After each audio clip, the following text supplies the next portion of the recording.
गणपति स्वाहा। जय गणेश देवा की जय। जय बाबा श्याम प्यारे की जय।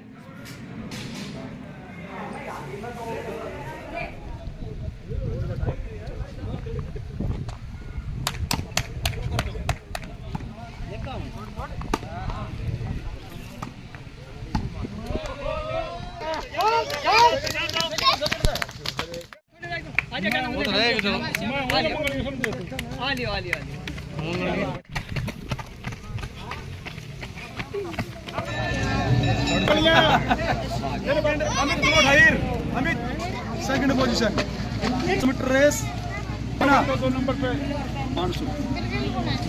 Third position.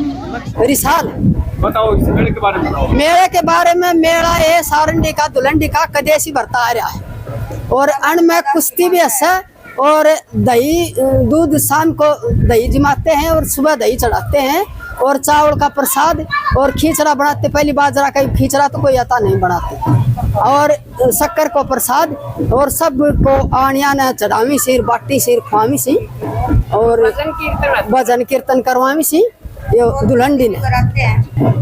हाँ भाई कुश्ती भी कराते हैं। जो कुश्ती में जो जीतता है सारा गांव देता है, इनाम देते हाँ हैं। इनाम देते हैं। जैसे इधर माजी ने बताया कि हमें दही भी चढ़ाते हैं। हाँ, क्या दही। जो घर से लेके आते हैं उसमें से क्या परिवार के लिए भी रखी जाती है? नहीं सब बाबा को चढ़ा के जाते हैं। हाँ अछूती है। शाम में भैया शाम की जो भैंस देती है ना दूध वो सारा यही चढ़ता है। गाँव में जिस भी परिवार में हाँ, पशु है हाँ। उसका दूध यहाँ आता है। यहाँ आता है।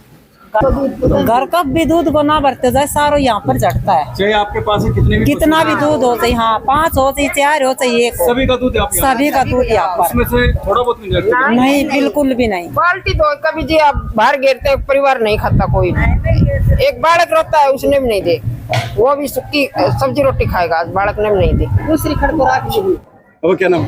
अमर सिंह नाम मेरा। बताइए पूरा आप बताओ।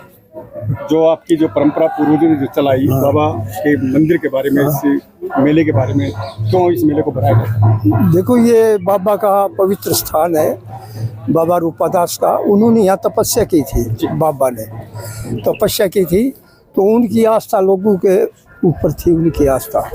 उन्हीं के उपलक्ष्य में ये मेला भराया जाता है। लगभग कितने वर्ष पहले यहाँ बाबा आए? बाबा लगभग यहाँ से 200 साल पहले ना 200 साल के लगभग आए थे पहले। और ये गांव तकरीबन 350 साल पहले बसा था। इसके अलावा क्या बीच में भी कोई इस प्रकार का कार्यक्रम मेला होता है आपके गांव के अंदर? ना और कोई मेला नहीं होता। मेले ये नहीं होते जी। बाबा का एक भंडारा बाबा रूपादास जी बहुत करामाती और चमत्कारी देव हैं जी। पूरे गांव की आस्था इनसे जुड़ी हुई है। हमारे युवा मन्नत मांगते हैं कि बाबा मुझे जब नौकरी मिल जाएगी ना तो मैं भंडारा करूंगा। युवा हमारी माताएं बहनें मन्नत मांगती हैं कि हमें पोता पोती हो जाएगा तो हम गांव में भंडारा करेंगे। और इस प्रकार से पूरे वर्ष में 10-12 भंडारे हो जाते हैं।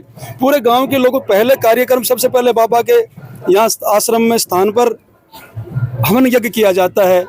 हर 11 द्वादशी को यहाँ कीर्तन होते हैं, भजन होते हैं और लोग भंडारा करते हैं। पूरे गांव के लोगों की अथाह आस्था है और बाबा उस आस्था को उन्होंने कायम रखा हुआ है। लोगों की मन्नतें पूरी होती हैं।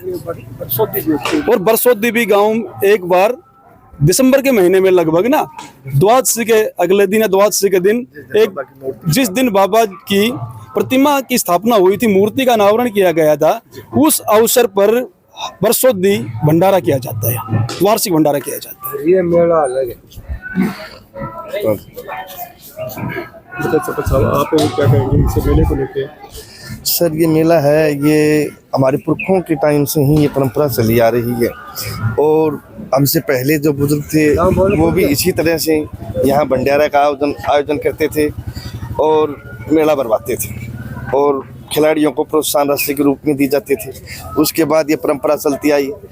अब युवा पीढ़ी न आने के बाद इन्होंने मेले को बढ़ाया है, आगे खेल कूद की प्रतियोगिताओं को भी आगे आयोजन किया है, बड़े स्तर पर करवाया जाता है ताकि युवा लोग इसमें भागीदारी करें।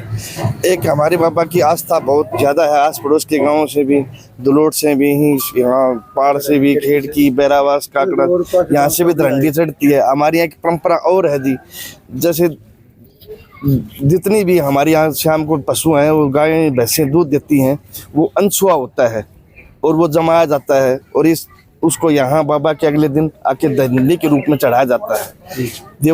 होली के वाले दिन हमारे गांव में कोई भी मतलब जितना भी दूध होता है वो सब जमा के अगले दिन यहाँ दिया जाता है प्रसाद के रूप में। उसमें जरा सा भी यूज नहीं करते, जो यूज नहीं किया जाता है। जिस परंपरा इतनी भयंकर मतलब इतनी जबरदस्त परंपरा है कि आज की युवा पीढ़ी या पुरानी युवा पीढ़ी भी उस परंपरा को उसी तरह निभाती आ रही है। और उस दही को जैसे अब तो पहले तो हमारे गांव के थे, अब वो दही पाड़ में जो लोग मान्यता बाबा का मान्यता है, दुलोट में मान्यता है, वो भी अपना जिस तरह हमारा काम करता है इसी तरह यहाँ पे वो भी अपना दही दरंडी के रूप में चढ़ाते हैं। और गांव की बहन बेटियां भी आती हैं जो ससुराल में है ना, वो जो ससुराल में बहन बेटियां आती हैं वो भी अपना दही लेके आती हैं और अपना यहाँ पे माथा टेकती हैं। और हमारे गाँव का कोई जब बाहर आदमी रहता है, पशु वगैरह रखता है, तो वो भी वहाँ से दूध लेके दही लेके अगले दिन यहाँ आता है। वो 50 किलो दूध का उत्पादन हो चाहिए, 1 क्विंटल दूध का उत्पादन, जिस घर में जितना उत्पादन हुआ है ना, वो यों का यों पिछले दिन का शाम का जितना दूध का उत्पादन होता है सारा का सारा दही के रूप में यहाँ बाबा के चरणों में अर्पित किया जाता है। और उस चरणामृत को पूरे गांव आसपास के लोग, राजस्थान के लोग भी हमारे यहाँ आते हैं, बालोट से, कांकड़ा से, डाणी बालोट से, शिवपुरा से, सभी लोग आके प्रसाद ग्रहण करते हैं। आपके सभी चैनल्स का मैं हार्दिक धन्यवाद करता हूँ।